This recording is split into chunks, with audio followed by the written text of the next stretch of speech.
Outside Polokwane, we're at the Bakoni Malapa Open Air Museum, and that's where we pick up our discussion now when it comes to things of elections and electioneering.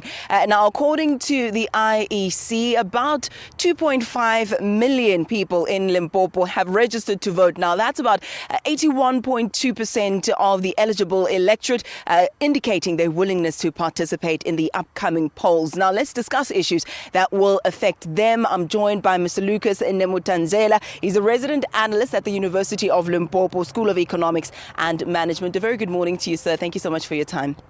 Good morning, and to your viewers.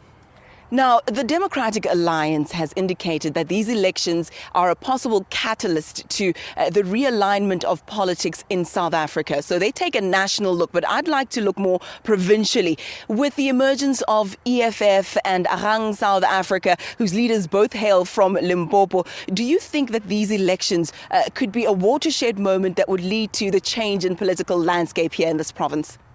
Well, I think given the happenings in the recent past in the province, you will know that there were quite serious challenges for the ruling party, more especially the provincial government, the challenges that led to the putting 5 government departments under administration.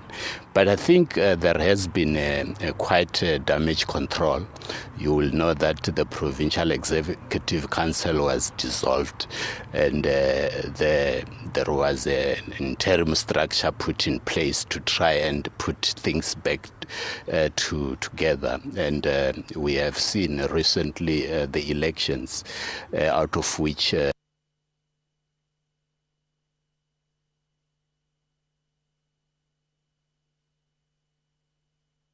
he came in with a new administration. Of course, the previous administration had some problems with regard to the manner in which the people in the province, the alliance, the municipalities, there were quite a number of challenges.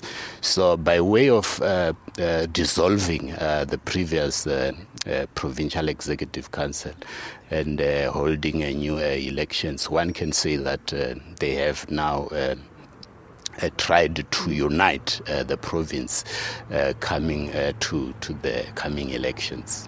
Let's speak a little bit more about that issue of intra-party politics and the battle for power. The old premier, people loyal to him, and people loyal to the current premier. Is that playing out on a municipal level and affecting service delivery, do you think? I think so, because you will know that these factions in the party, in the province, it has spilled over into the municipalities. We see you check the investigations by the South African Municipal Workers Union. They put forward a lot of infighting in the municipalities, and recently one municipality was put under administration, Mkhalakwena municipality, and as if that was not enough, 22 councillors were suspended by the ruling party.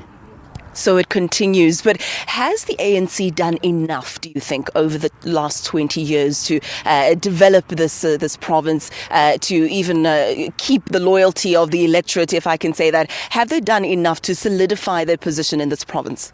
Well, I think you will know that Limpopo province used to emerge tops when it comes to the elections since 1994, but there have been challenges like I was alluding to.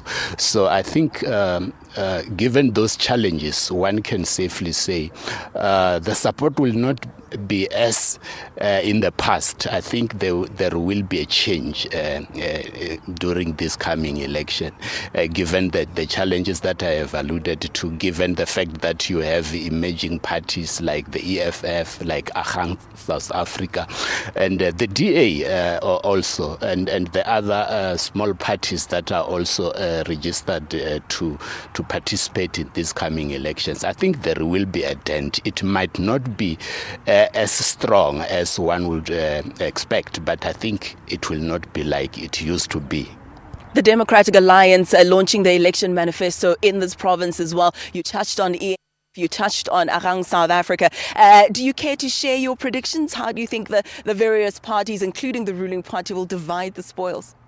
Well, I think the ruling party will emerge victorious. But I think the EFF, South Africa, the DA, they will also take a chunk from the elections. So you're not going to be drawn on percentages, give or take a few? Yes, no, I wouldn't put my head on the block. Has there been anything that's redeemable, do you think, about not only this administration, but administrations past when it comes to this province? Do you think there's anything that we can put a finger on and say, you know, we have to hand it to them there, they did a job well done, and there's a good story to tell when it comes to that particular aspect? Is there any such redeemable quality, do you think? Well, I think if we take it holistically, since 1994, one can say that, of course, there have been quite a progress. You will know that this is one of the predominantly a rural province, and the challenges, like you will know that the economy of this province is anchored on three issues: that is mining, that is agriculture, and tourism. And of course, there are challenges like water provision. There are challenges, but I think you will know that the government has built the Nandoni Dam in the Wembe district. Recently, the Diwop Dam has been opened by the president in the Sekhukhune area. So I think these are some of the achievements that they can cite as their successes. If you could be a little birdie in the ear of the current Premier, Stan Mathabatha, and give him some advice on what you think that he should do or could do better, what would that advice be? Well, I think it would be a matter of being a politician to remain in politics. Because I think the challenges of the previous administration was when they were mixing business with politics, the issue of supply chain management, the issue of tenders. So I think he must remain in politics and allow the administration to be run by the administrators.